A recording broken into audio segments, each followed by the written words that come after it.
suspect we might get a few more. I'm going to ask, I'm going to type this in the chat one more time, and then for those that are coming in. Okay, I'm going to go ahead and kick us off because I know we have a really exciting agenda today, and I do not want to hold us up.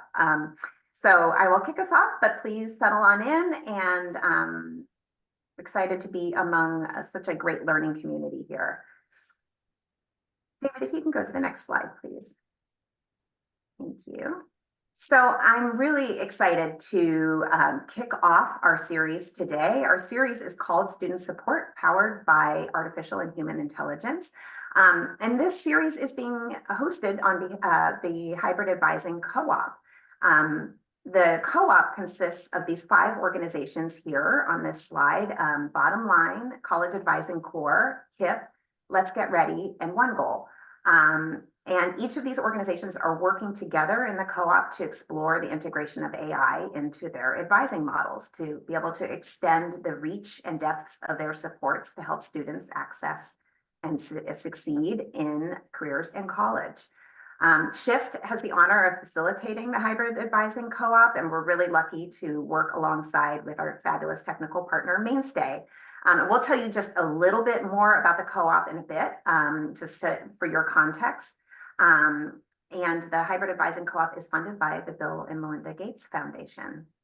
And today is the launch of our series, and this call today is going to focus on getting started. You know, where do we get started? And it's fun to see here in the chat. There's everything from none to piloting to exploring. And we have others that are putting in chat notes and AI that are clearly quite experienced. So I think there's probably a real wide range of experience. So we're really coming at this call today in a learning stance. We're here to share what we've learned, what we're grappling with. We don't have this all figured out. This is a complex and rapidly evolving field. And to learn from you. So please, we would love for you to share your learning, type in the chats, share links, and we'll certainly be asking to have you share questions as well. David, if you could go to the next slide, please. Yeah. So I would just briefly like to introduce our speakers. And we are really honored to have some amazing executives and scholars in the education space who are going to share their experiences today about creating hybrid advising models, integrating AI-enabled chatbots into their advising. And I think what you might take away from today's call, at least I hope you'll take away from today's calls, there's no one size fits all. That each organization has made different choices, and they've made those choices deliberately, and they've had different learning based on those choices. So we'll start with Dr. Tim Renick. He's the founding executive director of the National Institute for Student Success. He's also professor of religious studies at Georgia State University. In my field, I would call him an early adopter. He has been working in this AI-enabled space for quite a long time, and he has built up quite a bit of evidence about what AI-enabled chatbots can do to drive more equitable outcomes. So I'm really looking forward to hearing his presentation today and learning more about his work. We also have Steve Colón with us today. He's the Chief Executive Officer of Bottom Line. He has spent his career advocating for and leading efforts in educational equity. He's also, in all of his spare time, he's the Vice President of the Board of Directors for the National College Attainment Network. So really thrilled to have you here as well, Steve. And we also have Lena Eberhart, who has an impressive career journey. She actually started as a college counselor, supporting students in public high school in New York City throughout their college application and matriculation process. And today, Lena is the CEO of Let's Get Ready. So we're just really thrilled to have these 3 organizations here with us today, each of which have really, really different approaches to hybrid advising. Excited to have them share and to learn from them. I'd also like to introduce Maurice McCulley, who has been an instrumental supporter, thought partner, leader in the Hybrid Advising Co-op. He is our program officer at the Bill and Melinda Gates Foundation. He also is incredible subject matter expertise in AI chatbots. In his earlier role at KIT DC, he piloted AI-enabled chatbots and behavioral science techniques to promote sustainable advising models. So we are just so lucky to get to work with him, and he's going to be moderating this series. So you're going to get to hear from him in just a moment. So I'll just walk us through quickly what our plan is for today. I'm just going to take a couple minutes here. This is a brief roadmap of our time together. I'm just going to provide some very quick overview of what the hybrid advising co-op is for context.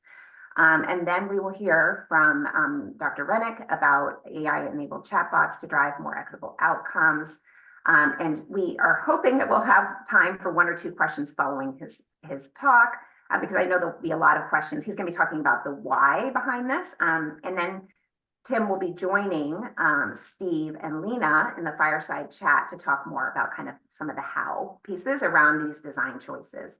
And Maurice will be moderating that fireside chat. Thank you, Maurice. And then we'll just wrap up with some closing reflections and share what's coming soon. This is the first of 4 calls in a series, so we'll be hosting calls through April. So we'll share a little bit more about what's to come. And I would be remiss if I didn't introduce the Shift team, who is the real success behind a lot of this work. And I want to thank them for all of their hard work to get put together this series, as well as their daily work on the co-op. The hybrid advising co-op speaks to Shift's mission.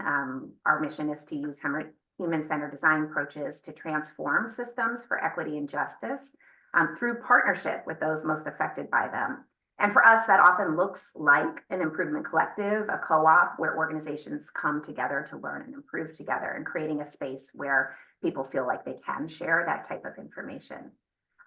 We've had the privilege of leading the hybrid advising co-op through different phases of development. And I just want to give you a quick overview of what some of those phases have been. And I'm actually going to invite Maurice to kick us off and share a little bit about the Pathways team and their original vision for this work when they kind of commissioned or chartered a feasibility study. Yes, hi everyone. Let me know if anything goes wrong with my sound, but really excited to be here. Not going to take up too much of your time because I know we have some amazing speakers and there's a lot of knowledge that's going to be shared. But I just wanted to start off telling you a little bit about the Pathways team at the foundation. The Pathways strategy is focused on helping all young people have access to the learning opportunities and supports they need to successfully navigate from high school through a post-secondary program and into the workforce. Our strategy is focused on Black, Latino students and students from low-income background. We know that all students universally aspire to thriving adult lives, and that includes financial sustainability, personal autonomy, and the ability to make meaningful contributions to their community. We feel that a post-secondary credential is critical to realizing this aspiration, yet we see that many of these students lose momentum across key transitions between high school, college, and employment. I think this is especially true when you think about how few education systems are structured in ways that provide the supports necessary to help students make these transitions successfully. So when we think about attaining credentials of value, we also see that as ensuring students have the professional skills, agency, and the social capital needed to be successful in the workforce. And we do this with the recognition that there is not one size that fits all. So we see this as multiple pathways. I sort of give that strategy lens into the work because I think it helps show why this project was so important to us. So 2 years ago, the advising team within the Pathways strategy began asking questions about how do we ensure quality advising reached more students, regardless of the high school resources, regardless of families' ability to provide information. So really thinking about this in terms of reach to more students, this idea of quality advising. Our assumption being with the right supports, information, and exposure, students would be able to make the best choice for themselves post-high school. And then that would then eventually lead to greater persistence outcomes for students. So using sort of that question around greater reach of high quality advising, the SHIFT team set out to better understand how organizations were already using tech-enabled solutions to improve their advising practices. I actually want to just take a moment and say many of you on this call were probably part of those initial interviews, and so just want to thank you for your contributions to this work. And what we learned from the feasibility study was that there were a lot of organizations already using some sort of tech-enabled solution. In this case, we were looking at ones that were using chatbots in their advising programs, many of them using Mainstay's platform. And so we saw this as an opportunity to accelerate some pilots that people were already doing in place of serving new geographies while maintaining their core programmatic efficacy. When you think about strong programming for students, we saw there was an appetite to do so with like-minded organizations. So that's why we ultimately chose the co-op structure. And thank you again to those co-op members for giving your time, being vulnerable with your data, asking tough questions, so that we could really try to get to the core of what's the right mix of tech and human capacity to really drive outcomes for students. And I think that's been at the center of this project, as well as making sure we are thinking about it from a student-centered lens. We went into this based on this feasibility study and just taking research that had already been done in the space. We knew that it was important that whatever we did was in collaboration with trusted experts in the college-going process. We had to make sure that the messages made sense to students using student-level data. And we also wanted this, the work that these organizations was doing to make sense in the sense of their overall structure and ways they were thinking about their programmatic modeling. So that's why we ultimately landed in this idea of the hybrid advising supports and what that means in terms of driving student outcomes. I'll pass it back to Karen. Again, just thank you all for being here. We encourage you to ask questions, push our thinking, follow up. But Karen will be able to talk more about the actual design and the co-op community and some pieces there. So you'll hear from me in a little bit. Thank you, Maurice. And that feasibility study was really important to kind of put our finger on the idea of hybrid advising, you know, that it's really about the integrating AI chatbots, not with advising models, not replacing human advisors. So I think that was a really important point for us to name that. And David, if you can go to the next slide. Thank you so much. The next phase was really focused on an inclusive design process where we brought together the different stakeholders who are affected by the system, students, advisors, counselors, college advising organizations, and technology and chatbot providers. And, you know, it's not often that a funder will say, you know, let's go design something with the community and we're going to give you 4 parameters, which were very wide.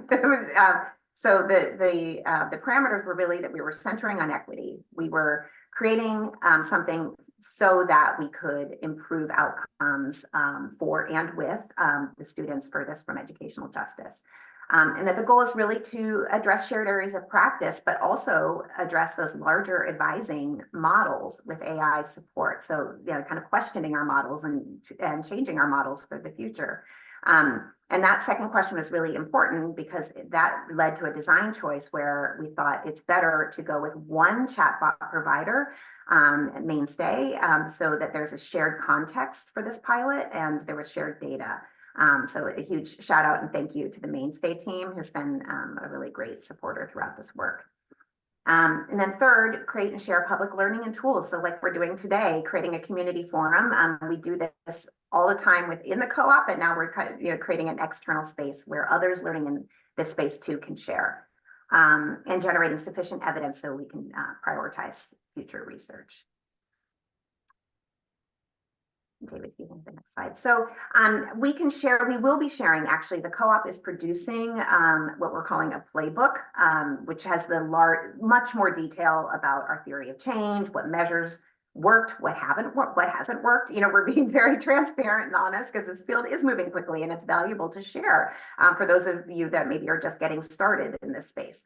But in brief, I can share our theory of change is basically that if we increase the availability of essential information to students, and if chatbots and AI are able to also save time for advisors, so they have more availability to support students who are, especially those who are furthest from educational opportunity. Then we will be able to increase the percent of students who persist to their post-secondary next step. And again, this was based on a literature review where we did see that that was possible. Next slide, please. And Tim will be sharing in just a moment some of the evidence from his own work. So in summary, the Hybrid Advising Co-op brings together these 5 organizations to learn faster together. And like Marie said, really impressed and grateful for all of the work that they're doing, and also their transparency and generous learning, not just with each other, but their generous sharing of their learning on these calls. Because it does take some vulnerability to say, actually we made this choice and maybe it didn't work, or maybe I would do things differently next time, or to share that this is what's really working well for us. And then finally, I will wrap up with one last slide to share some student voice. So we're all here because we care about students and we want outcomes to be better. And so, we've had students who have been instrumental to the success of the co-op, from the design all the way into the student and caregiver advisory council that's part of the co-op. I won't read these out loud except for the bottom one on the right, which I think is really great. I like getting texts. It's especially helpful. I appreciate reminders about office hours and things like that. It's kind of like my mom without being my mom. I thought that was fantastic. So with that, I will hand over to you, Maurice, to introduce Tim. And I believe, David, we're going to pass the slides over so Tim can control them from his computer. Yeah, thanks, Karen. I'm just going to pass it to Dr. Renick. Thank you again for being here. He's going to share some AI-enhanced chatbots, lessons learned to drive more equitable outcomes. So I'm just going to pass it over to you, Dr. Renick. Thank you again. Okay, thanks, Maurice and Karen. Great to be here. I'm honored to kind of kick this off. It's not because what we're doing is best, but it's because we were among the first. So we were Mainstay's first institutional partner. And the other thing that distinguishes us, we've done a lot of careful research. So this spring, we are launching our 6th RCT in the chatbot space. And this fall, we'll launch the 7th and largest, which I'll say a little bit more about. So let me share my screen. Give me 1 second to do the logistics here.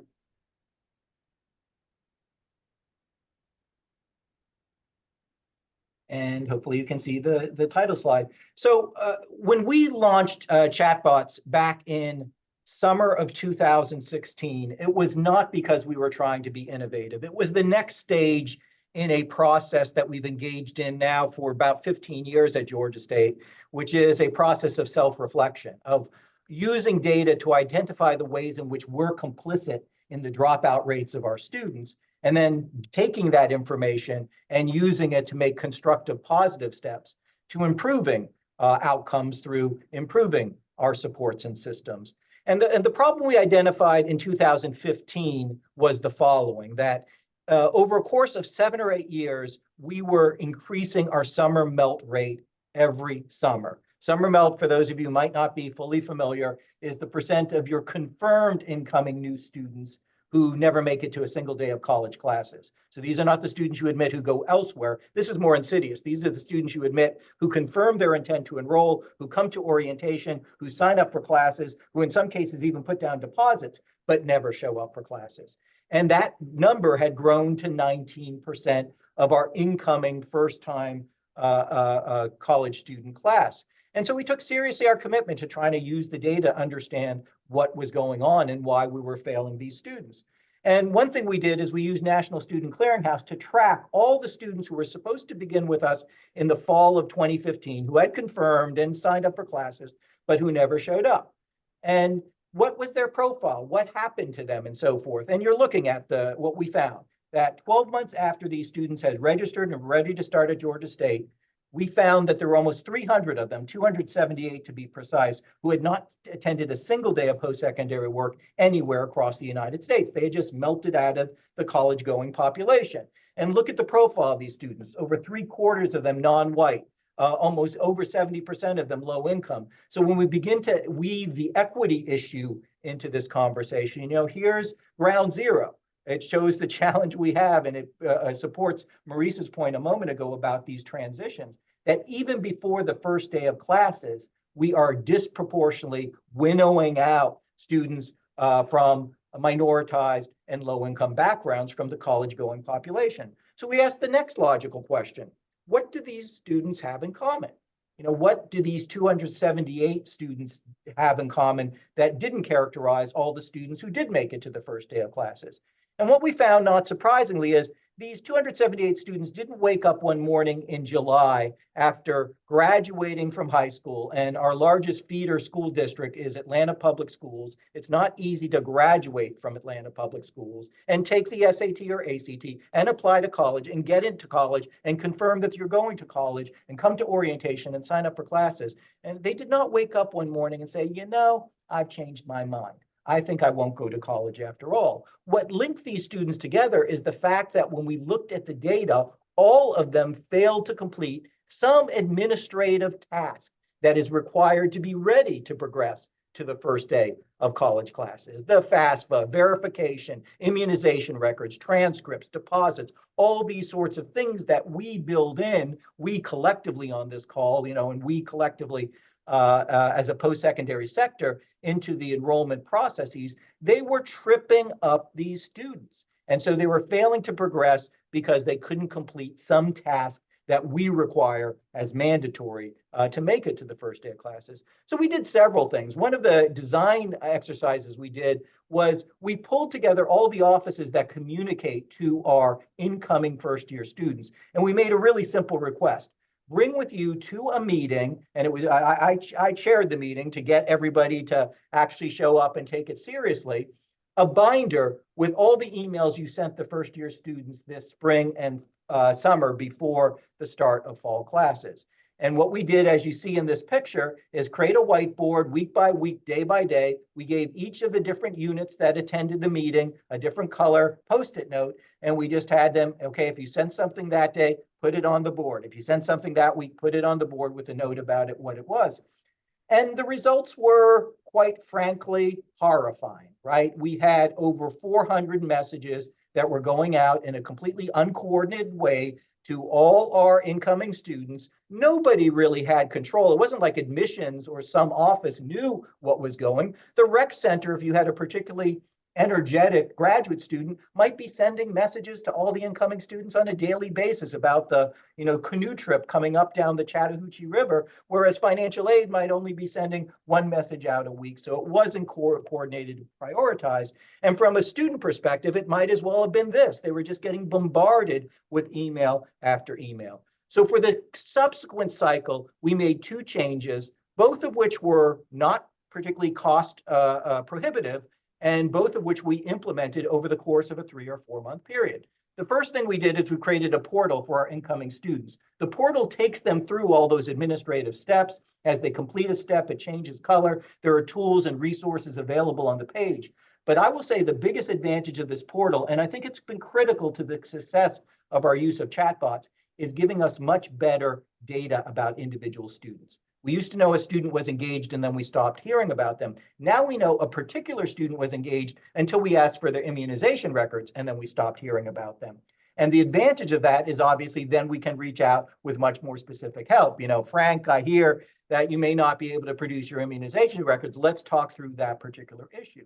And I will say, just collecting data from this portal over a couple of years made significant changes to Georgia state policy at the institutional level. For instance, now we contract with a mobile health clinic that parks outside of every orientation to be available on the spot to give the students free immunizations. Because we found it didn't make any sense to have a student come to orientation, tell them, oh, go home, but don't come back to campus in a couple of weeks till you've been immunized for measles, because they weren't able to, in many cases, resolve that issue on their own or lack the resources to do so. Now, for about $60 per student, we're able to provide them with the immunizations on the spot. Our CFO loves the program, right? At $60 invested means you hold on to the tuition dollars, but obviously it's the morally right thing to do. The other change, and it's the reason I'm asked to talk to you today, is that we became the first national partner with Mainstay before they were known as Mainstay. And what we did is we built out a chatbot designed just for our incoming first-year students. We looked at all the emails and communications through admissions and other offices from previous years, and we began to build up a knowledge base of vetted text-based answers to commonly asked questions by incoming students about verification and FAFSA and orientation and registration and housing and parking and all the things that incoming students worry about. And Mainstay provided the platform for this. Obviously, you all know it's not an app. It's the students just go on the texting platform. One decision we made from that first semester, which we still adhere to and think is positive, is the voice of our chatbot is not the administration, is not the financial aid office, it's not even your friend in the admissions office. It's Pounce, our panther, our mascot. And he will say, oh, I hear our friends in financial aid are telling me that you may need some help and so forth, to try to kind of ramp down the kind of fear that some students might have about interacting with, a big bureaucracy. The chatbot, as you know, at this point was not generative. These were vetted questions. The AI part of it was using algorithms when a question came in to find the right response and pull it out, or if there wasn't a reliable response already in the knowledge base, to deliver the question to a staff person who would write a response, vet it, and add it to the knowledge base. So I think we launched with about 2,000 responses, and now the chatbot for incoming students has like 4,000 responses in it. So the bot was constantly getting smarter. And what we effectively did from a design perspective with introducing this chatbot is turn the mass of emails that were coming uncoordinated and unvetted from all these different offices, and there are just a few of them on the list. You probably could double that list to talk about all the offices that wanted their piece of the students and coming in and sending them messages, and put it through a coordinated funnel where we had the ability to say what was going out to a particular student on a different day, and how is it going to be said, and let's make sure it's clear, and make sure the links are right, and do everything in a coordinated fashion. So we launched this chatbot, Pounce, in May of 2016, just for our incoming first-year fall students for the fall of 2016, thinking maybe we'll have 5,000 to 6,000 exchanges with the students in the 4 months before the start of classes. Over those 4 months alone, we had over 180,000 exchanges with just our first-year students. When questions were asked, the average response time was about 6 seconds. We saw interesting things in the data which still inform our use of the chatbot to this day. Use of the chatbot was heavier at 12 midnight than at 9 in the morning. It begins to talk in another way about the equity issues, because when you say we have help for you and it's available 9 to 5, or even worse, it's available at 4 o'clock on Tuesday and Thursday afternoons, you might say that that's a neutral invitation to all incoming students. But in reality, if you're a working student or you're a caregiver student, you have other responsibilities, it's much less likely that you can access that help. And so by putting the chatbot available 24/7, we immediately saw there were students who were accessing it and getting questions answered at 12 midnight, when we know full well that, a few months before, we were closed and those students wouldn't be getting any help at all. We ran RCTs from that very first launch, so that first summer pilot, which was only half of our incoming first-year class. That first summer, by the RCT, we saw a 17% drop in summer melt, but now we've had this tool in place for 7 summers, and we've been able to cut summer melt at Georgia State from 19% to 9%. And I can assure you, it's not because the students have gotten any more savvy about navigating administrative hurdles. We've just gotten better at equipping the students to handle these kind of challenges and to get the answers they need in a timely fashion. And the benefits, you think about this, 185,000 exchanges now being done automatically by the AI-enhanced chatbot has freed up, and our staff will talk about this, the admissions counselors to have more time to deal with higher level issues, financial aid counselors to deal with the problems that really require their effort, rather than answering the same question about a deadline or whatever else 100 times over every enrollment cycle. Well, obviously, we were very pleased with these results. And I initially went back to Mainstay and said, guys, we're not going to turn this off now and just say it's a tool for admitting our students. and not taking them any further. So we began working with Mainstay on a number of trials with all of our continuing students, to the point now where we've got about 40,000 students across 6 campuses, from associate degree programs and bachelor's programs, all using the chatbot from the time they matriculate to the time they graduate from Georgia State. And because we had such good success with, Lindsay Page has been the lead researcher for a lot of our RCTs, although there's others like Catherine Meyer at Brookings who have been centrally involved in this work. Because it worked so well the first time, and because the assessments that were done were so helpful, we continued to conduct RCTs as we began to apply the tool in other settings. So here are some results from beginning to expand the AI-enhanced chatbot to helping our already matriculated students navigate administrative hurdles as they progress from semester to semester. And you can see the data on the screen. These are not small gains. And I will say, as these data were coming in many cases, we were surprised. You know, we were hoping maybe we'll get a 5 or 7 or 10% bump in students being able to remove balances from their accounts, or removing holds and so forth. And we began to see 20 and 30 and 40% gains for the students on the chatbot. And then the question was, okay, it's working for our bachelor students, which is what you're looking at, the data you're looking at here on our main campus of Georgia State. What about our community college students? We run 5 two-year campuses. How would the chatbot work for them? And again, we ran an RCT, and all these RCTs are published, by the way, and I've got some citations on these pages for you. And we saw, again, very impressive results. FAFSA completion, up 16%. Verification requests being responded to, 14%. You know, attending certain programs, up in some cases 30, 40, 50%. That last one is particularly important to me because at Perimeter College, the community college we oversee, about 80% of the students are Pell eligible and low income. About 90% of the students are from minoritized backgrounds. Getting dropped for non-payment, a 36% one semester decline when we launched the chatbot. And what we began to see as we put it in the hands of our matriculated students is we could do things in a very structural and programmatic way, but it allowed us also the flexibility to do some things we had never done before. So at a big campus like Georgia State, we know classroom attendance is a critical predictor of whether a student will do well academically in that course or not, right? Nobody doubts that. But it's very, very difficult to track classroom attendance in real time. We have over 5,000 courses every semester, and I'll tell you, try to get, faculty member not only to take attendance, but submit it in some kind of timely way.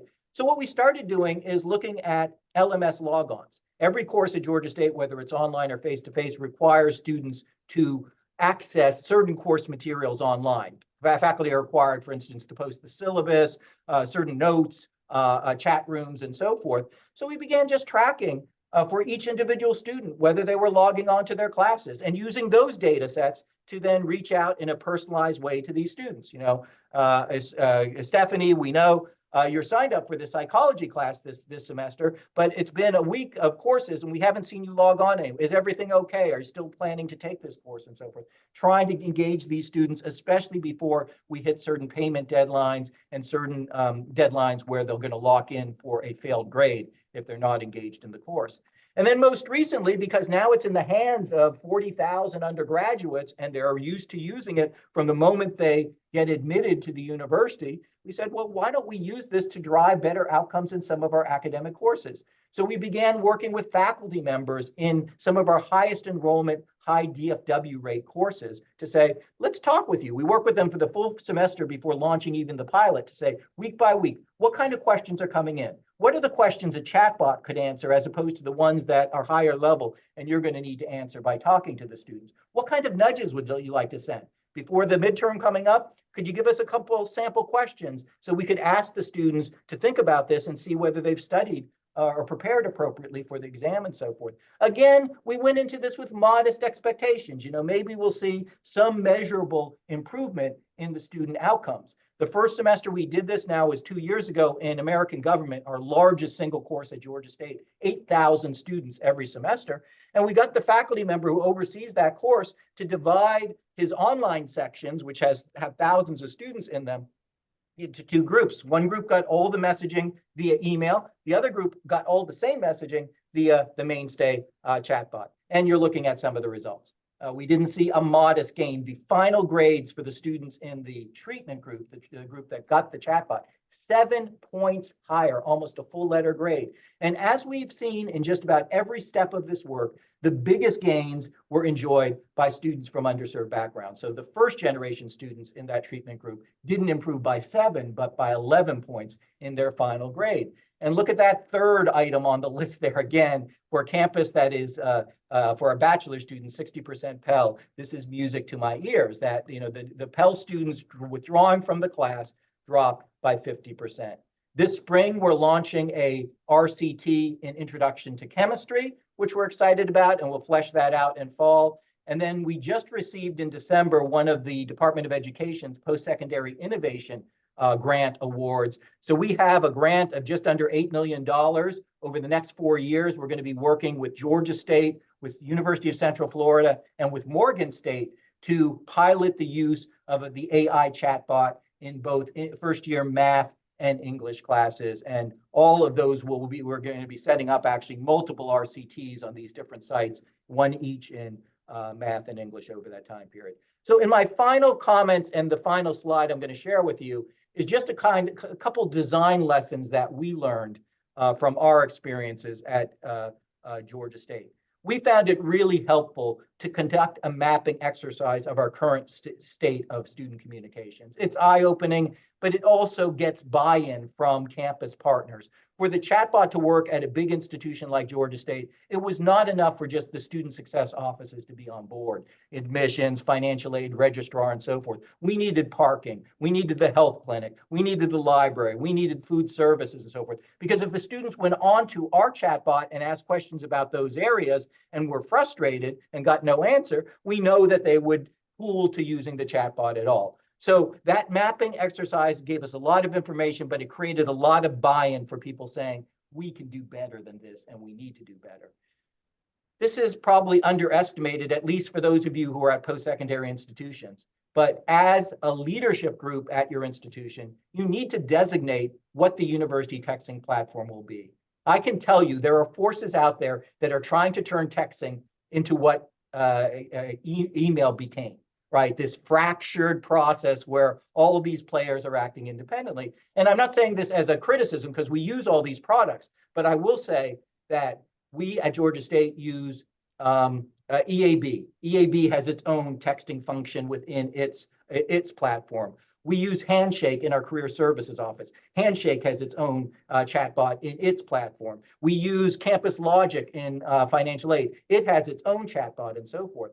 And so if you just sit back passively, you're going to have all these different platforms and systems, texting your students in ways that are uncoordinated and beyond your control. So pick a platform. We have designated Mainstay as our main platform. It doesn't mean that there can't be some other uses here or there, but we have committed that all students are going to be onboarded to the Mainstay platform as they're admitted to the university and expected to use it and so forth. Pass a university policy controlling access to texting. So we brought to our administrative council with the sign off of our president, VPs, and deans, a policy that says, this is what you can text to students about, and these are the things you can't text about. And not everybody was happy as a result of that policy. I remember our athletic director was very unhappy that we were saying to use the chatbot, it has to be text about things that directly apply to the student's academic and enrollment success. Sorry, that means the football rally or the volleyball game or to the dean, your lecture series and so forth. We're not going to use it in that way because we're going to keep it as something that students know that is reliably going to communicate with them about things that they care about. And obviously, we're trying very hard every semester to get students from opting out of receiving text, and that's a real challenge. And fourth and finally, empower our communications team to control the flow and quality of text. So we have a small team. Lindsay Fifield, who's on this call, led the team for a number of years of people who know about how to communicate to college-age students. And if you want to send something out to them on the text bot, on the chat bot, you have to go through them.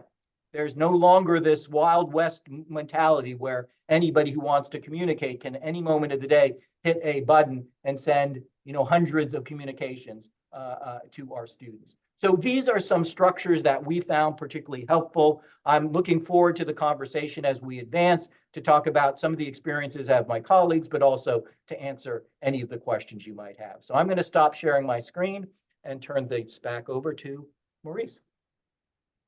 Yeah, thank you, Dr. Renick. A lot of insightful information. I especially love that you took some time to talk about the idea of getting buy-in, thinking about it from a student lens. What does it mean to get all of these different messaging from different departments? So I appreciate you bringing that insight into this group. For the participants, if you do have a question for Dr. Renick, please feel free to add it into the chat. We will have a more formal Q&A time after we hear from our other two panelists as well. So want you to just sort of know we are taking those questions and we'll be keeping them for that part of the conversation. And I would love to invite Lena and Steve to the fireside chat portion as well. And while they're getting ready, the idea here is you've heard from Dr. Renick what it looks like at Georgia State. You'll hear from two other executives sort of what some of those design choice thinking were for them and their organization. But then I really want to open it up and allow you all to ask questions of these experts that we have. Lena, Steve, can you hear me? Are you all unmuted? Yep.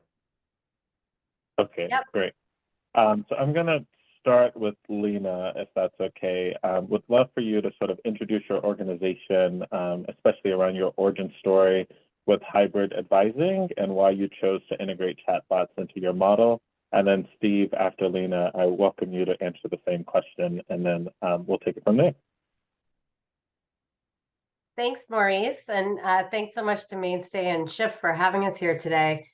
So Let's Get Ready is a near-peer coaching model. We support students from 11th grade to college graduation, and we employ currently enrolled college students who support their younger peers through every phase of the post-secondary journey, and our whole program is now operated virtually. We do this in partnership with high schools, with school districts, with other CBOs, and with 2- and 4-year colleges. And just for context, we're serving over 20,000 students now nationally, mostly on the Eastern Seaboard, but just to give you sort of a sense of our scale. And though we didn't call it then, I now realize that we've really been doing hybrid advising since 2014, 2015. And part of why we started that approach is Let's Get Ready had made a commitment at the time to serve students after high school all the way through to college graduation. So we were doing our access program, getting students to college, but recognize that students needed support in the matriculation, persistence, and then graduation. And we wanted to do this regardless of where a student went to college, regardless of where they went after high school. And as we, really leaned into that commitment, as our population and our geographies grew, we obviously needed a way to really meaningfully interact with our students and serve them virtually. So as we developed this virtual model, we were eager and excited to incorporate lots of tools related to automation to support the delivery of the program. And as AI-enabled strategies really became at the forefront, including those in that testing and in that piloting. Over the course of all this learning, and we can get more specific later, but we've really learned two key things. One is that AI-enabled strategies are enormously beneficial and have serious potential related to student safety, to efficiency, to some areas related to quality, particularly around differentiation and customization, both at a student level and at a partner level, and our ability to do this all at scale. But the second thing we learned is that really for us, actually chatbots aren't the right AI-enabled strategy for most of our students and for most of our program. The relationship between the coaches and the students really are at the core of what we do. And those AI-enabled strategies and tools can really strengthen and supplement that work, but not to replace it. As Karen mentioned earlier, one size doesn't fit all. And part of it is knowing who you are and making sure these tools really help you do the thing you do best. So this reflection has led us now to what we call our brain on, mouth off approach, where, you know, AI is listening in the background. It's helping the coaches in our program designers in enormous ways to learn quickly, to intervene quickly, to you know, ensure that you know, our program is constantly evolving to meet the needs of students, but that the, you know, it's not interrupting sort of that important mentoring relationship that's happening. So at Let's Get Ready, the AI and the coach are listening to the students, but only the coach is responding. Thank you, Lena. And Steve, I'll ask you the same, just sort of the origin story, introduce us to Bottom Line, and why did you choose to integrate chatbots into your advising model? Yeah. Can folks hear me? There's some noise that has sporadically jumped up behind me. Can you hear that noise too? No? I Good. cannot hear Okay. the noise. It's good on my All right. If it comes too loud, I will move my location, but you know, the world of Zoom calls. So Bottom Line is an organization that's 26 years old. From day one, we have focused on not just college access, but college success work. Our work has predominantly focused on in-person advising, and we're really anchored in the idea of in-person advising as a core to our system. And for a long time, that's the only way that we thought this work could get done. We have a randomized control trial on our model that shows, you know, that our students are 23% more likely to graduate in 4 years, 19% more likely to graduate in 6 years. And so we felt really good about sort of the model as it's currently constructed. There were two use cases that we started to really envision AI for, and particularly collaborative and hybrid advising. The first is every year, about 40% of the students who are in our access program transition to a college that's just too far away for us to actually send an advisor. And so we were developing really strong relationships with students, helping them get into a college that was a good fit for them. And then we were going from 100% support to 0% support. And that just didn't feel aligned with our mission. And so for us, it was like, how do we continue to have a deep relationship with these students, doing what we do well in the success program, but doing it at a distance? And for us, that's where we started to see the use case for hybrid advising and for chat. We wanted to be able to do it. You know, our current college model, we have one advisor for every 85 students. That's just impossible without some type of AI integration. And so really it was like, how do we integrate, you know, artificial intelligence and an advisor together, collaboratively working to support students? The other use case, frankly, was, as you know, Tim said, we have traditionally had lots of folks, you know, sending lots of emails, sending lots of text messages. Our advisors are doing a lot of administrative tasks, spending a lot of time writing emails and writing text messages. And for us, we wanted to determine whether or not there was a way that we could use AI to help drive efficiencies into our core program. Could it help our advisors be more efficient in their day-to-day so they spend less time on easier to answer, or as we call, more Googleable type questions, and our advisors can spend more time on the deeper relationship building and problem solving that we know that they're really good at. So for us, that was really the other. It's like, how do we learn about this tool so that we can integrate it into our core program in a really efficient way? Early on, we sat down with Tim, and Tim was gracious enough to spend an hour with my team and walk us through what we, you know, ways that we should be thinking about this. And since then, we have been piloting this with starting first with a small number of students, you know, a couple of hundred, but now we're over nearly at 1,300 students in our sort of the third year of our pilot here. And so it's been really fascinating to watch the progress that the team has made.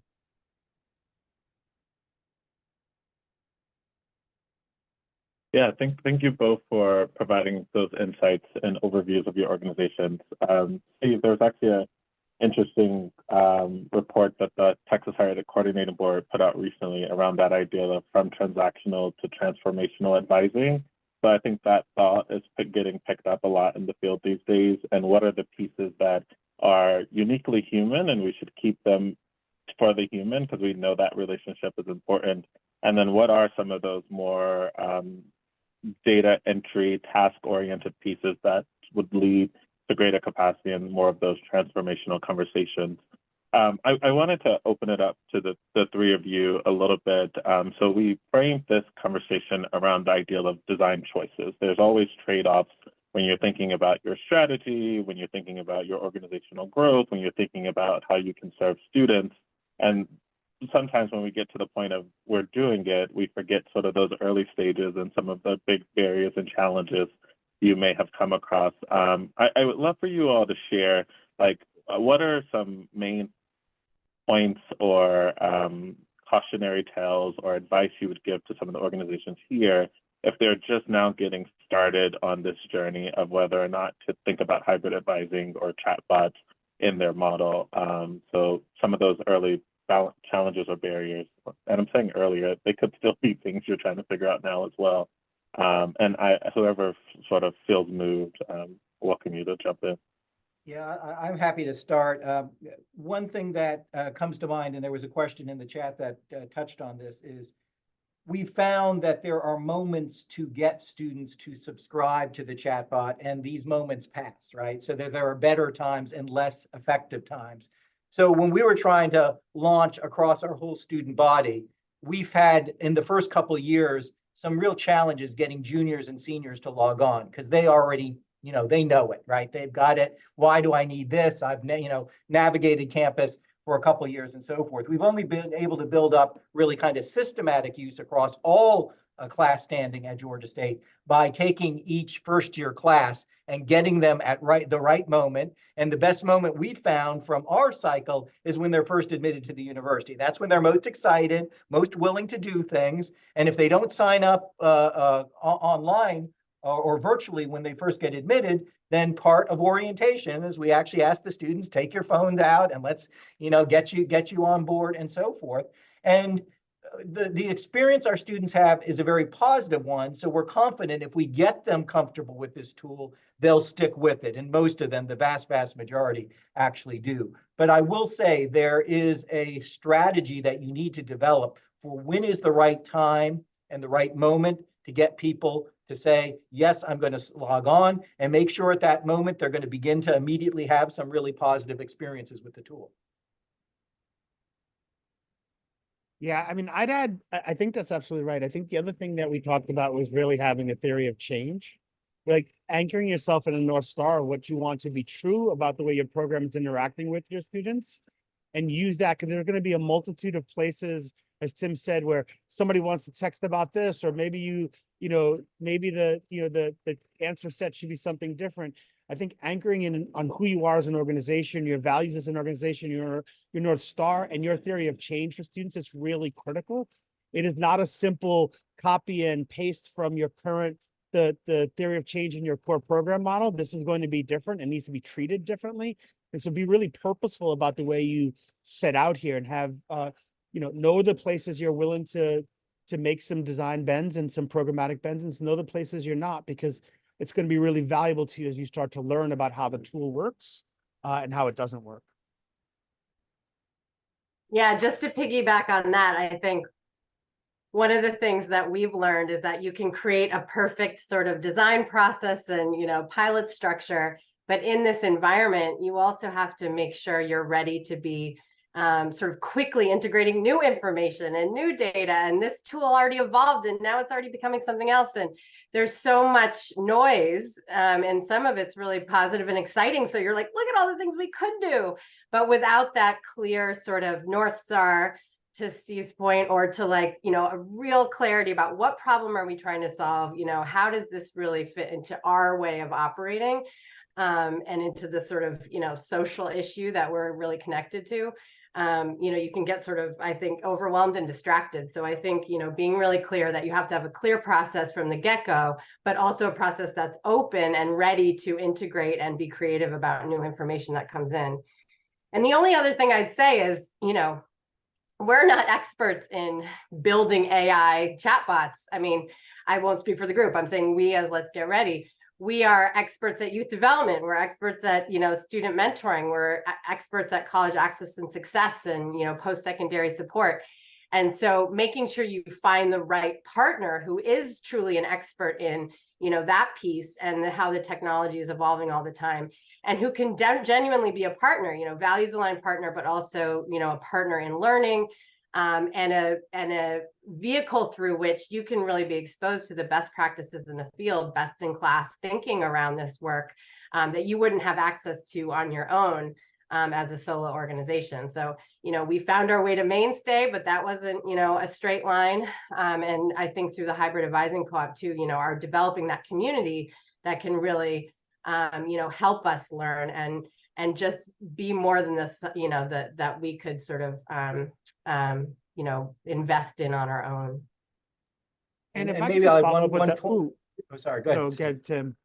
I was going to add one point, which is prepare to be surprised, because when we launched, we had certain expectations and the data came in and actually pointed us in different directions. So I agree 100% with what Lena was saying at the start of her comments, that the model that she uses is one that prioritizes human relationships. And, we've invested a lot at Georgia State. Probably our single biggest investment in student success is hiring more advisors. So we were thinking, okay, well, that's where you're going to get the highest quality interactions. But we found right from that first summer with these incoming students, when we did focus groups with them afterwards, that there was a subset of students who said that they asked the chatbot questions they wouldn't have asked human beings, right? There is a level of discomfort and embarrassment, especially among first generation students, for not knowing and exposing the fact that they don't know. And so we had students telling us, I would not have gone into an office and told them I can't complete my FAFSA because I don't have access to my dad's taxes, because I haven't seen my biological dad in the last 2 years, but I was willing to ask the chatbot that because I knew it was a bot and I know nobody is watching and knew anything about it. So, be prepared to be surprised there. And Lena also mentioned briefly kind of the mental health component of it. And obviously it's a huge issue for all of us, but as a big campus like Georgia State with 50,000 students, it's almost a hard to imagine challenge to try to stay on top of what's going on with all the students. And one thing we found that's surprising is the Mainstay chatbot allows us to program trigger words. So if a student uses these words, the AI does not answer, but instead it gets sent immediately to somebody, a live person who responds from the Dean of Students office.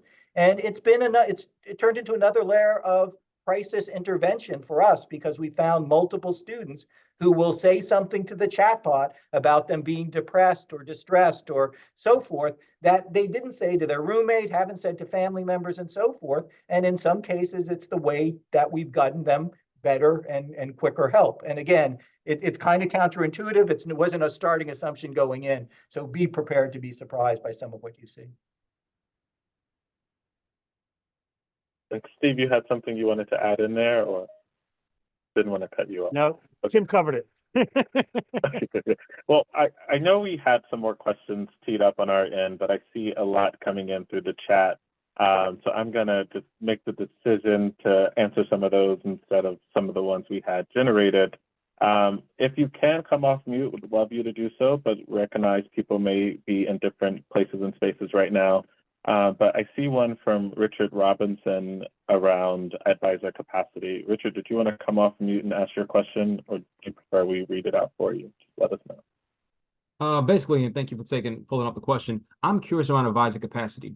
As chatbots take some of the more mundane tasks, some of the more transactional moments, what if advisors voice that they've been able to do now instead? Are they launching events? Are they finding themselves free to do X, Y, Z? I'm curious what that real world advising capacity has grown into via the use of chat.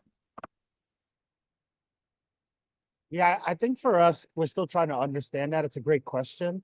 What I will say is we are operating at a wildly different scale on the chatbot than we're able to operate in our core face-to-face or, core program model, right? I mentioned our college access program is 85-1. We thought that maybe if we tried the chatbot at like 300-1, that would be transformational. We're looking at, 5, 6, sometimes 700-1 ratios, and we're able to manage that caseload. And so, again, we are evaluating whether or not the impact is there. And so we're continuing to assess impact as we go along. But what we have opened ourselves up to is being able to right now serve a larger number of students in this hybrid model per advisor than we have in the past. we've chosen not to push those advisors into other activities, but to keep them focused on serving students and understanding and eventually getting to what the right ratio is to see the type of impact we want to see with students. So how much of the advisor do they need to jump in? How much are they going to have to escalate certain topics? How much do they want to proactively support a student who has a question or whose question isn't properly interpreted by the bot? And so we're still trying to assess what that is. But what I can tell you is that, you know, our early phases and our early interactions have shown pretty significant ability to scale the ratios of advisors to students in ways that honestly I was a little unprepared for. And I'm not sure if it's going to translate into better staff retention, but we are hearing better staff satisfaction. The fact that you're not answering the same question 100 times over and dealing with the higher level issues. I'll extend advising to a broader group, because for us, it's not just academic advisors, it's financial aid counselors, it's admissions counselors, and all of them have reported a very parallel sort of thing, which they're offloading a lot of the simple questions that get asked over and over again, and it's freeing up more time for them to deal with the higher level issues. And of course, Mainstay helps us design the platform to do just that, to make it really easy for a student to get an answer to a question about a deadline or an empirical fact, or where do I go to see this, or drop off that, and then connecting the same student to a real person if their question is about, well, how do I pick my major, or what do I do if I'm thinking about dropping out, and so forth. So I think it is increasing capacity. I know there are kind of Orwellian fears that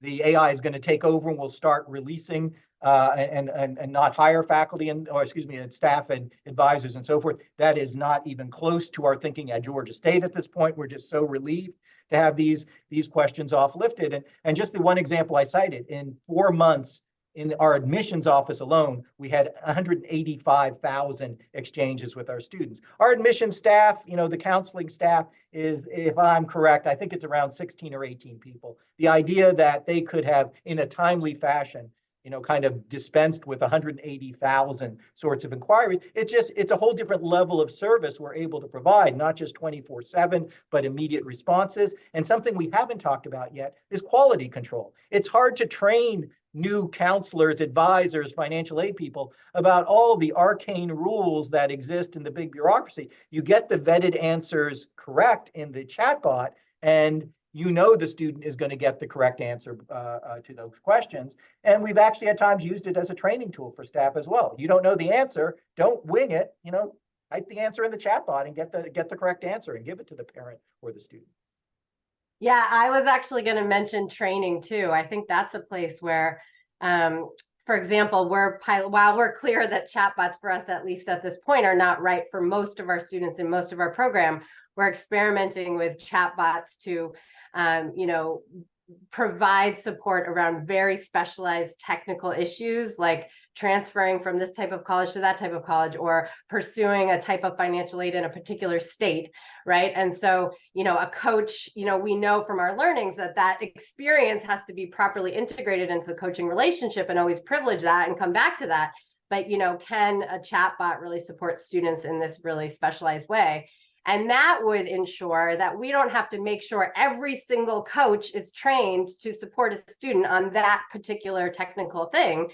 And so we can focus more time on making sure our students have deeper training in culturally responsive mentoring, or, you know, deeper training in, you know, increasing engagement with their caseload, et cetera. So things that really are at the core of what we do for all students, but knowing still that those students, to Tim's point, are getting really high quality, really accurate information about those really discrete topics. Yeah, thank you for that. I see a question from Kim Gustafson. Apologies if I mispronounce the name. So Kim, are you still on? And did you want to come off mute, or do you prefer we read it? Yes. Thank you so much. You got the name right. Thank you.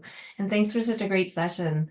Yeah, I just had a question about how the system enables you to confirm whether or not a student has access to a text-friendly device, and how you can ensure that students are not getting charged fees for receiving texts. I just wanted to hear a little bit about that. Thank you.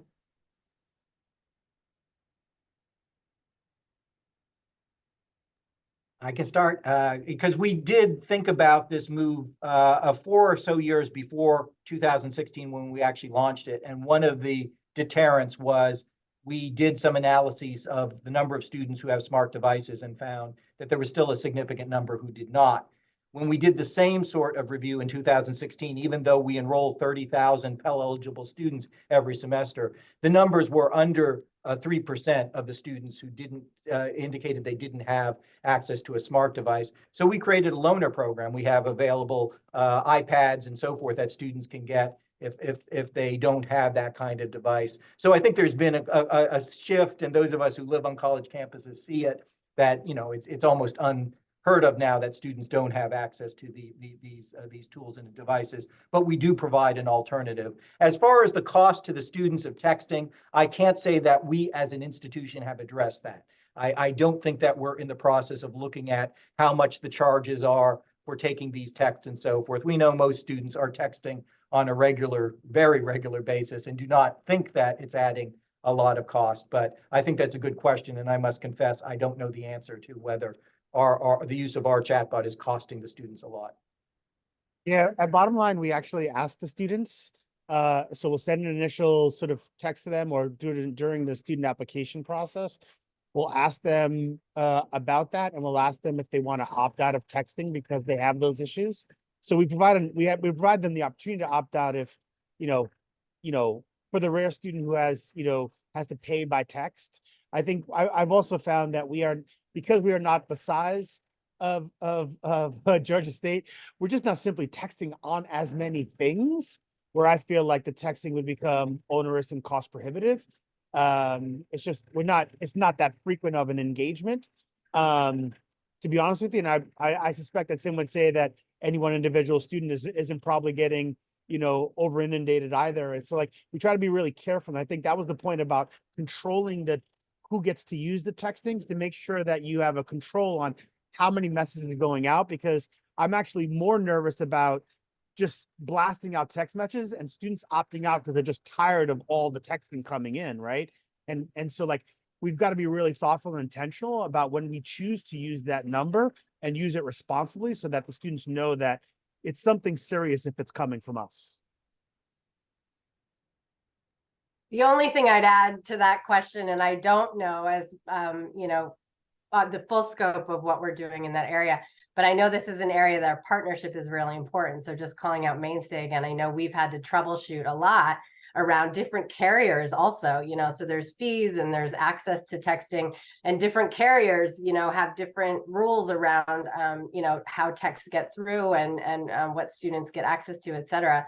So I think that also having sort of a partner who can see the full ecosystem and understands what's coming down the pike and, can sort of, again, sort of offer some technical assistance that we wouldn't be able to necessarily have in-house. Yeah, and I'm going to take a rogue moment right now because we actually have some of our Mainstay partners on the call. If anyone from Mainstay had thoughts on that question as well, wanted to provide space for you to come off mute and respond around potential cost to student, if any, and what you're seeing across multiple partners. It's okay if not. I know I'm throwing it out there, but if we have someone that feels they have an answer. I can jump in briefly, Maurice, just to say that we kind of in line with what Tim was saying. I think our research has been more about the ubiquitousness of texting and the fact that students are doing it and the fact that they are kind of expecting answers. I think an 18-year-old expects an answer within 45 seconds, and those are the types of things that are driving the push towards texting. I think the goal. So we do not have like comprehensive data on the cost or accessibility of it. We've focused more on the accessibility of the information through the texting platform. Thanks, Ellen. And then I lost my spot, but I saw from Ryan Thompson, there was a great question about how do you consider multiple organizations, multiple platforms within the same system? So Ryan, did you want to come off and ask your question?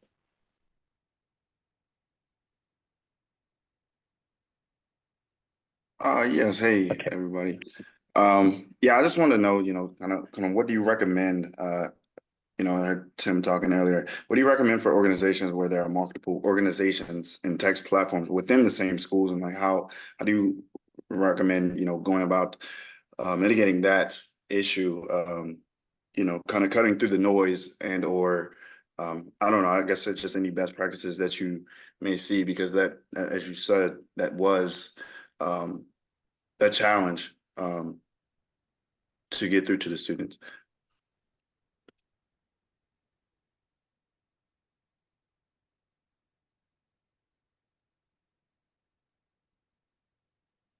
Okay, I'll take a stab, but I think what you have your finger on is a real problem, and I think, we need to solve this one.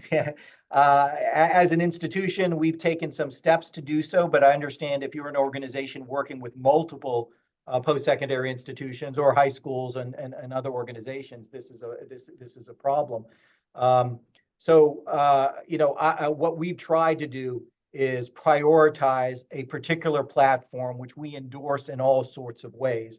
And it doesn't exclude students from logging on to other platforms. They can do so, but we've said to get this information and that information and to know this and to do this and so forth, you have to use this particular platform.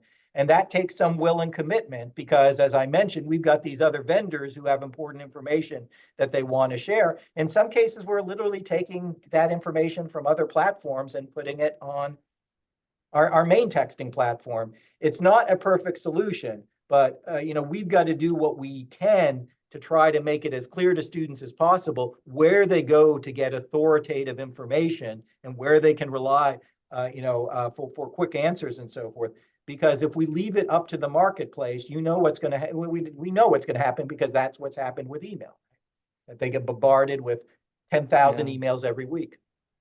I also think this is why, we've taken a clear approach to want to measure and track every single campaign and the engagement in that campaign to understand it. Because for us, it is difficult to interpret the passive engagement in the texting, right? There are students who you can text a million times, they'll never respond, right? They may never interact with an advisor, we're finding, but yet they haven't opted out. And so for us, how do you interpret that? Like, I didn't opt out. And part of the way we understand it is to actually then look at the outcome measures, the KPIs we're tracking on each of those campaigns to see if those students accomplished the things we asked them to do, did the things that we asked them to do.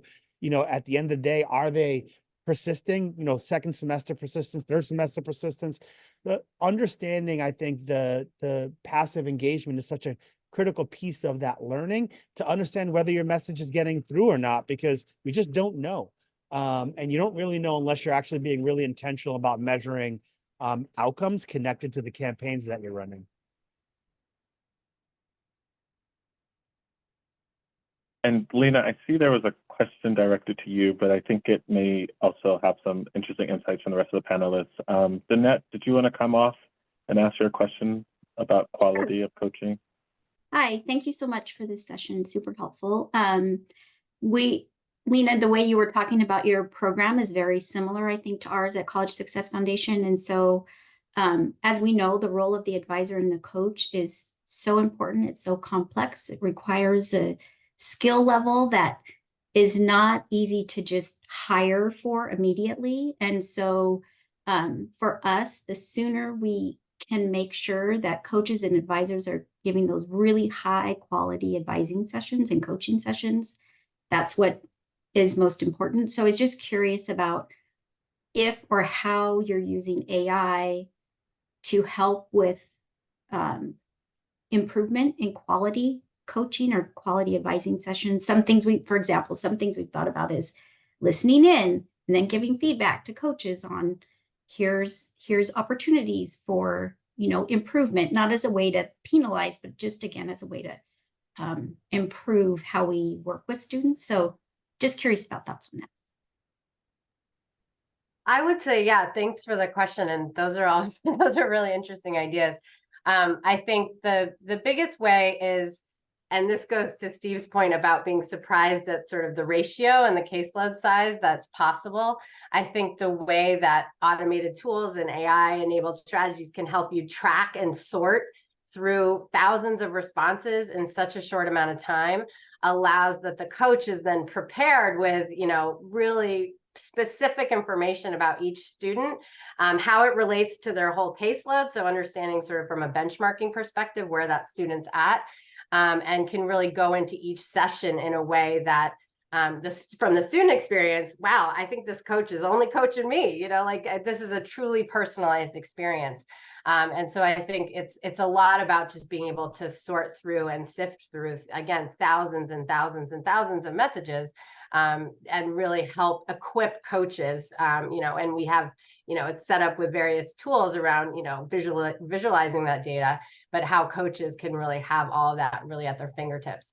And then, we sort of mentioned it before around the safety issue, but that's a huge thing that coaches, those messages, any message that, flags any type of high risk situation or concerning information from I'm a little homesick and, I'm feeling lonely to, much, much more severe things, a coach and then a staff member is informed immediately. And there's sort of a way to, really expedite that intervention and that follow-up. So I think the student, is having that experience of those coaching sessions being really, very timely, very responsive, and very personalized.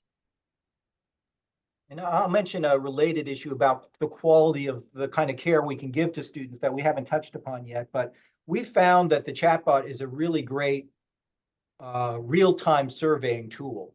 And I don't want to minimize that as, just let's get a feel of the temperature of the room. We've used it in some crisis situations. So when in March of 2020, we were told by the state of Georgia that we were basically closing down face-to-face classes due to COVID and had to, they thought, move all our students out of housing. We knew we weren't going to do that because we have so many low-income students that didn't have any place to go. But we needed very quick data to tell the state, okay, who do we have to accommodate? We're not only going to keep them in housing, but obviously we have to provide meals and so forth, even though you're sending a lot of the students home. We simultaneously, when that announcement came out, sent an email to all the students in housing and a text via the chatbot saying, are you staying? Are you going? Do you have a safe place to go or not?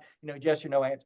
24 hours later, only 14% of the students had opened the email. Within 45 minutes, we had about 8,000 responses from the chatbot. So the students in that case were not passive because they were in a crisis mode as well, concerned about being told they had to leave and not having a place to go. And we got really good results. And a second, even more striking example later on, that summer, the state of Georgia was trying to move us back to face-to-face classes almost immediately for fall. They wanted to go back to normal. No, we've had the pandemic now, let's go back to face-to-face classes.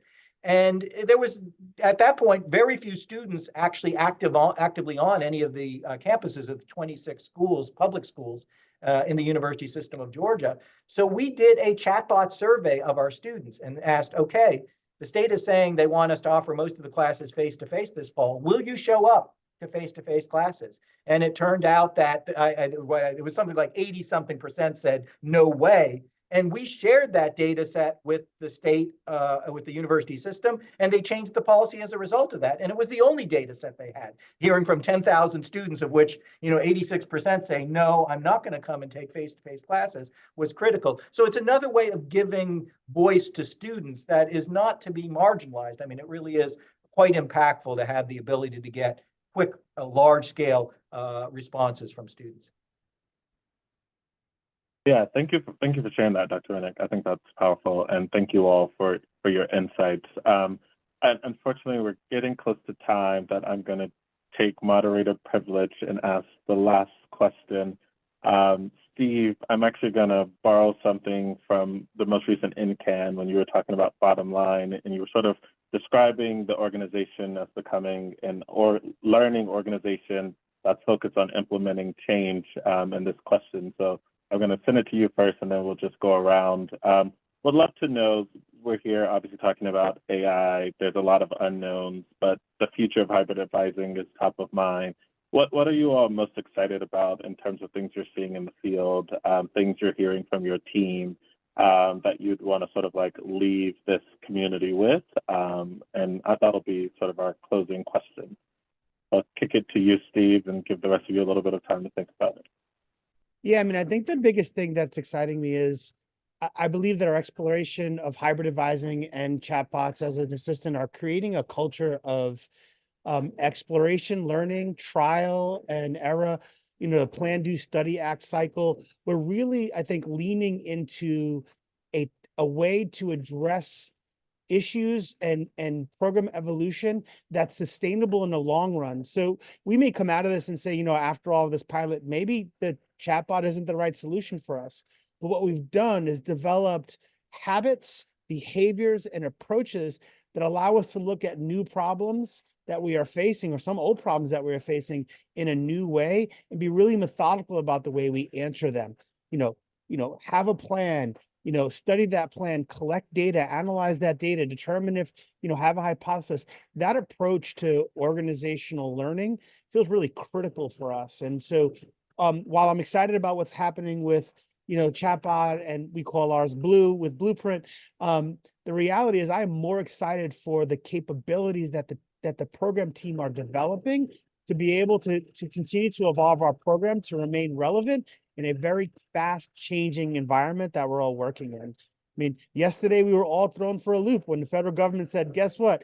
No student FAFSA data is being sent to colleges until, until the middle of March, right? And so we are working in a situation that is really new to us and quickly changing. And we need an approach to addressing that allows us to be scientific, thoughtful about impact, but iteratively designed solutions. And so that's what I'm most excited about, is the ethos that we're developing at Bottom Line.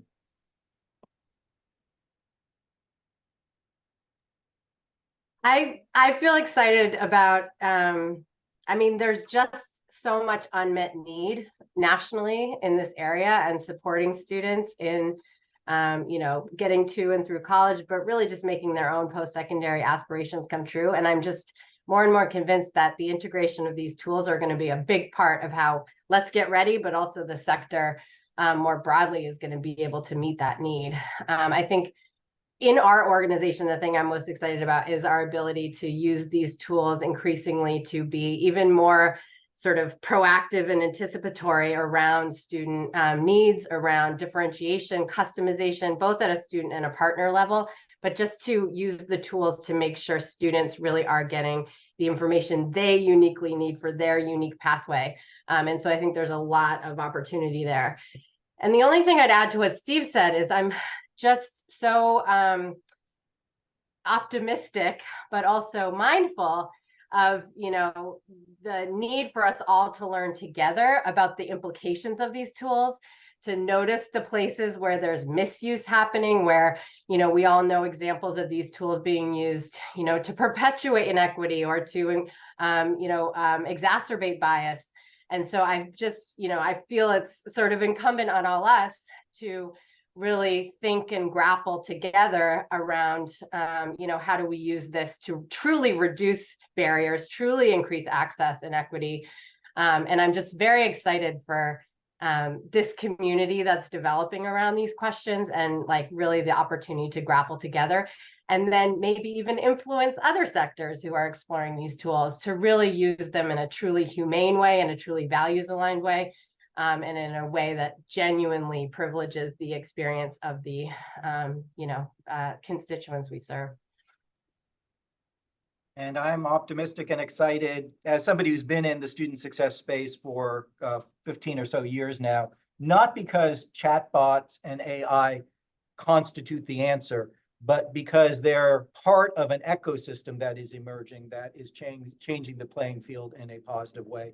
That we've always known the challenge at a place like Georgia State with 50-something thousand students, and most of them are low income, and we have low tuition and understaffing and so forth, is how do we deliver personalized attention to students at scale? I mean, there's no doubt that that's what we're all trying to do. And for a place like Georgia State, the model that existed as recently as 10 years ago, the only model that existed was a non-starter, which is hire more and more people so that you can deliver more and more personalized attention to students. And what we have, not just with Mainstay and the chatbot and AI, but with EAB and predictive analytics and CRMs and advising platforms and financial aid platforms that are using data and automatically awarding students grants and so forth, is an emerging ecosystem where students are having their needs, personalized, individualized needs met at a higher level in a more timely fashion. And, you know, that's the prime reason why Georgia State has raised its graduation rates by 70%. I mean, it's not by hiring additional people, it's by delivering more personalized attention to students at scale. Well, thank you all again for the amazing discussion and conversation. And I see the activity in the chat. Thank you to all the block members for coming in and providing additional information there. Again, thank you so much. I'm going to pass it to Karen, who's going to do a little closeout in our last couple of minutes. But again, panelists, thank you. And if you all have additional questions or comments, I know the SHIFT team and the different block community organizations are open to answering those as well. So Karen, back to you. Thank you, Maurice, for moderating that really great discussion. And thank you, Tim, Lena, and Steve for sharing your learning with us today. And thank you to all of the folks in the chat too. It's been really great to see all the expertise being shared in the chat. And we will be looking for more interactive formats going forward too. So please come back and join us again. This is a series of 4. So this was the first one. In February, our call will focus on the meaningful use of data and looking at how AI can be a powerful tool for sorting data to differentiate and customize student experience and support. So really getting deeper into that question that our panelists addressed today. Well, that's what we'll be focusing on in February with a different group of panelists from MDRC, from Washington Student Achievement Council, and CAC and One Goal. So really excited about that session coming forward. Just a sneak peek at the entire session schedule. We have in March a session on generating powerful college and career advising content. We touched on it a tiny bit today. We'll get into that at a deeper level. And then our last call will focus on building learning and partnerships for scale. We'll be looking at different scale models for different organizations. So really interesting topics, and we hope that you will join us. And again, we'll have different formats for each call. Last but not least here, if you have questions, I know this was probably a fire hose of information today, and I hope no matter where you are in your journey, I hope you really picked up some great nuggets to take back to your organization. Tim has offered to allow us to share his slides, so we'll be sending that out with the call recording. Thank you, Tim. And we will also be sending you a very, very brief survey. It shouldn't take you more than 3 minutes, but we are an organization that that centers on learning and improvement. And so we would really value your feedback so we can make each call better and better. Also, if you would like to learn more about the Hybrid Advising Co-op or you have questions, please don't hesitate to reach out. You don't have to wait a month. Here are our emails, and we're happy to put you in touch and or ask questions on your behalf. And last but not least, like to say thank you again to all of our panelists, and thank you to the SHIFT team for running all this tech behind the scenes seamlessly. And David, if you can go to the last slide, we'll hope to see you in February. You should be receiving a calendar invitation if you signed up for that webinar. And I just want to give a call out. Karen Ruiz had just dropped the survey as well in the chat. So if you could just take 2 minutes and fill it out, we'd greatly appreciate it. And thank you again, everybody, for joining us today, and see you in February.